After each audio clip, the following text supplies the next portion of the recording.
मनाली आज के टाइम पे इंडिया के सबसे फेमस हिल स्टेशंस में से एक है। हिमाचल प्रदेश के नॉर्दर्न मोस्ट एरिया में 6700 फीट के ऑल्टीट्यूड पे स्थित मनाली अपने ओक, देवदार और pine forest, snow capped mountains, adventure activities और अमेजिंग लैंडस्केप की वजह से फेमस है। मनाली आज के टाइम पे हर तरह के ट्रैवलर्स की पहली पसंद है और अगर आप भी मनाली की ट्रिप प्लान कर रहे हैं तो आज की वीडियो में मैं आपके साथ शेयर करूंगा मनाली की एक प्रॉपर टूर गाइड कि आप कैसे मनाली आ सकते हैं, यहाँ अगर आप क्या क्या विजिट कर सकते हैं और कैसे आप अपनी इस ट्रिप को मेमोरेबल बना सकते हैं। दोस्तों, वीडियो में आगे बढ़ने से पहले चैनल को जरूर सब्सक्राइब कर लेना और बेल नोटिफिकेशन भी ऑन कर लेना। तो चलिए दोस्तों, वीडियो शुरू करते हैं। तो सबसे पहले बात करते हैं कि आप मनाली पहुंचेंगे कैसे। अब मनाली का खुद का कोई एयरपोर्ट या रेलवे स्टेशन नहीं है, इसलिए यहाँ पहुंचने का बेस्ट तरीका है बाय रोड। दिल्ली, चंडीगढ़, शिमला और धर्मशाला जैसी जगहों से मनाली के लिए रेगुलर वोल्वो और स्टेट ट्रांसपोर्ट की बसेस चलती हैं जो कि आपको 800 से 1500 रुपए में मनाली पहुंचा देगी। दिल्ली से मनाली 12 घंटे और चंडीगढ़ से मनाली 8 घंटे लंबी जर्नी है और अगर आप चाहें तो अपने पर्सनल व्हीकल या कोई कैब हायर करके भी यहाँ आ सकते हैं और इस रास्ते पे भी आपको बहुत ही बढ़िया व्यूज देखने को मिलते हैं। हालांकि अगर आप नॉर्थ इंडिया के अलावा कहीं और से मनाली विजिट करने आ रहे हैं तो आप भुंतर एयरपोर्ट तक की फ्लाइट भी ले सकते हैं और भुंतर से मनाली आप कैब हायर करके 1 से 1.5 घंटे में मनाली पहुंच सकते हैं। मनाली पहुंच के सबसे पहले आपको अपने होटल में जाके कुछ देर रेस्ट करना चाहिए। मनाली में आपको लग्जरी और बजट दोनों कैटेगरी के होटल्स, रिजॉर्ट्स और होमस्टेज देखने को मिल जाएंगे और मैं आपको रेकमेंड करूंगा कि आप अपने होटल या होमस्टे ओल्ड मनाली में ही बुक करें। मनाली 2 पार्ट्स में डिवाइडेड है, न्यू मनाली और ओल्ड मनाली।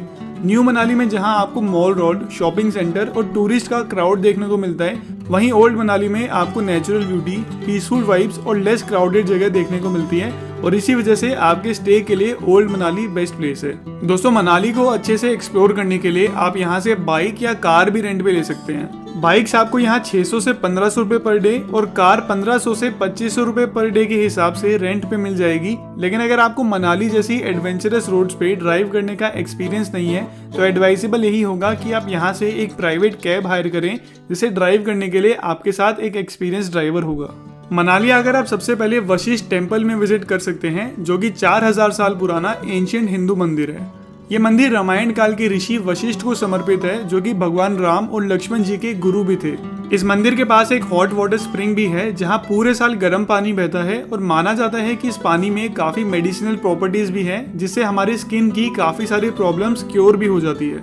यहाँ पे लेडीज और जेंट्स के लिए प्रॉपर अलग अलग बेदिंग एरियाज बनाए हुए हैं और इस मंदिर में आकर आपको इस हॉट वाटर स्प्रिंग में डुबकी भी जरूर लगानी चाहिए। वशिष्ठ टेम्पल विजिट करने के बाद आपको यहाँ से सिर्फ 3 किलोमीटर दूर जोगिनी फॉल्स तक का ट्रैक भी जरूर करना चाहिए। जोगिनी फॉल्स मनाली का एक बहुत ही सुंदर वाटरफॉल है और इसे और भी सुंदर बनाता है वशिष्ठ टेम्पल से यहाँ तक का ट्रैक जो कि पाइन ट्रीज और एप्पल गार्डन से होते हुए गुजरता है। अगर आप नेचर और एडवेंचर लवर हैं तो इस ट्रैक को आप बहुत ही ज्यादा एंजॉय करेंगे। वशिष्ठ टेम्पल से जोगिनी फॉल्स तक के इस ट्रैक को कंप्लीट करने में आपको करीब 3 घंटे लगेंगे और रास्ते में आपको कुछ छोटे छोटे रेस्टोरेंट्स भी मिल जाएंगे जहां आप कुछ रिफ्रेशमेंट्स ले सकते हैं। जोगिनी फॉल्स 160 फीट की ऊंचाई से गिरने वाला वाटरफॉल है और अगर आप चाहें तो इसके टॉप तक का ट्रैक भी कर सकते हैं जहां से आपको मनाली वैली का बहुत ही बढ़िया व्यू देखने को मिलता है। मनाली आकर आपको यहाँ के सबसे फेमस और सबसे सीनिक रोहतांग पास पे विजिट करना बिल्कुल भी मिस नहीं करना चाहिए।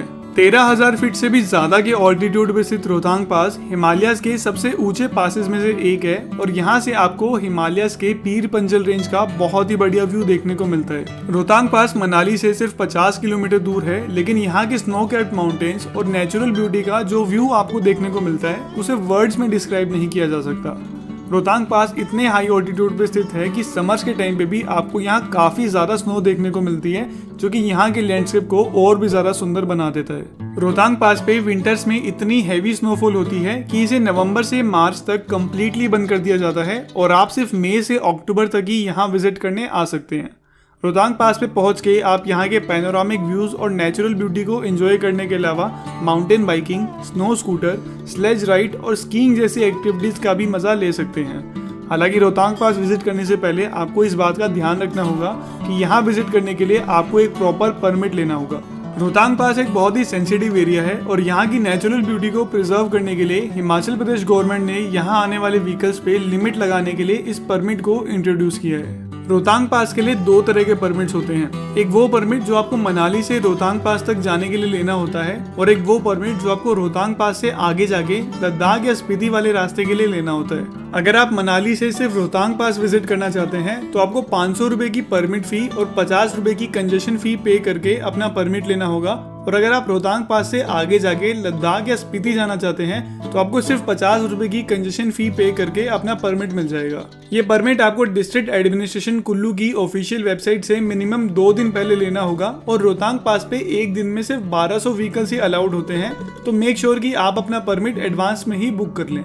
हालांकि अगर आप रोहतांग पास से आगे लद्दाख जा रहे हैं तो उसके लिए कोई रेस्ट्रिक्शन नहीं है और उसका परमिट आपको इजीली मिल जाएगा। रोहतांग पास होते हुए मनाली से लद्दाख तक की जर्नी बहुत ही सीनिक होती है और अगर आप लद्दाख ट्रिप का एक सेपरेट वीडियो चाहते हैं तो मुझे कमेंट सेक्शन में लिखकर जरूर बताएं। हालांकि रोहतांग पास ट्यूसडे को मेंटेनेंस की वजह से बंद रहता है, इसलिए आप इस दिन यहाँ कोई भी एक्टिविटी प्लान ना करें।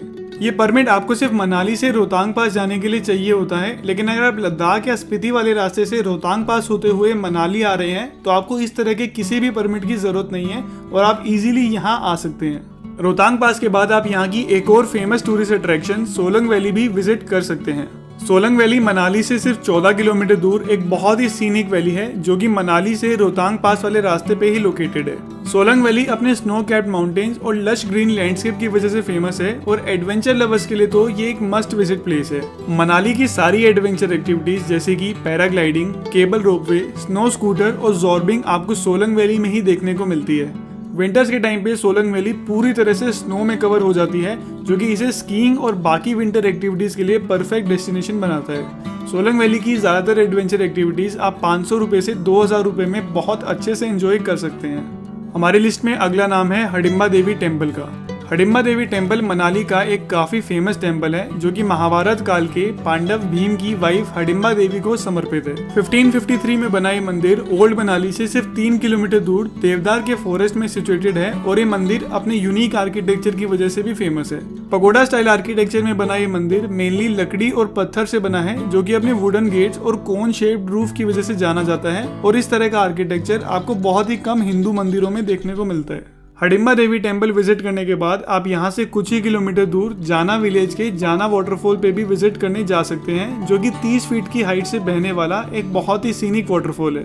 इस वाटरफॉल तक पहुँचने के लिए आपको पाइन और देवदार के डेंस फॉरेस्ट में से ट्रैक करना होगा जो कि एक बहुत ही सुंदर ट्रैक होता है। ट्रैकिंग की बात करें तो मनाली से आपको काफी सारे एडवेंचरस और सीनिक ट्रैक ऑप्शंस मिलते हैं और आप मनाली से हमता पास ट्रैक, 20 कुंड ट्रैक, भृगु लेक ट्रैक, देव डिब्बा ट्रैक, सर पास ट्रैक, चंद्रखनी पास ट्रैक और रानी सुई ट्रैक का मजा ले सकते हैं। मनाली आकर यहाँ के टूरिस्ट प्लेसेस के अलावा आपको यहाँ के ट्रैकिंग रूट्स को भी जरूर एक्सप्लोर करना चाहिए क्योंकि मनाली के ट्रैक पूरे हिमाचल के सबसे सीनिक ट्रैक्स में से एक होते हैं। दोस्तों इन सब के अलावा भी आप मनाली आकर काफी सारी प्लेसेस जैसे कि मणिकरण साहिब गुरुद्वारा, मनु टेम्पल, सेथन वैली, अर्जुन गुफा, Kasol, Beas river view point, Great Himalayan National Park और भी काफी सारी जगहों पे विजिट कर सकते हैं। मनाली के बारे में एक और चीज आपको ध्यान रखनी होगी कि बस के अलावा आप किसी भी व्हीकल से अगर मनाली में एंटर होते हैं तो आपको उसके लिए भी एक परमिट लेना होगा जो कि बाइक के लिए 100, पर्सनल कार के लिए 200 और पैसेंजर व्हीकल के लिए 300 रुपए में आपको डिस्ट्रिक्ट एडमिनिस्ट्रेशन कुल्लू की वेबसाइट से इजीली मिल जाएगा। अगर आप भी मनाली की ट्रिप प्लान कर रहे हैं तो बेस्ट एक्सपीरियंस के लिए आपको मार्च से जून और सितंबर अक्टूबर में यहाँ विजिट करना चाहिए। लेकिन अगर आप स्नो लवर हैं और स्कीइंग जैसी एक्टिविटीज का मजा लेना चाहते हैं तो आप विंटर मंथ्स में भी यहाँ विजिट करने आ सकते हैं। तो दोस्तों ये था हमारा आज का वीडियो। अगर आपको ये वीडियो अच्छा लगा तो अपने फ्रेंड्स और फैमिली के साथ वीडियो को शेयर करें, चैनल को सब्सक्राइब करें और लाइक का बटन दबाना ना भूलें। अगले वीडियो में मिलते हैं। Till that time good bye.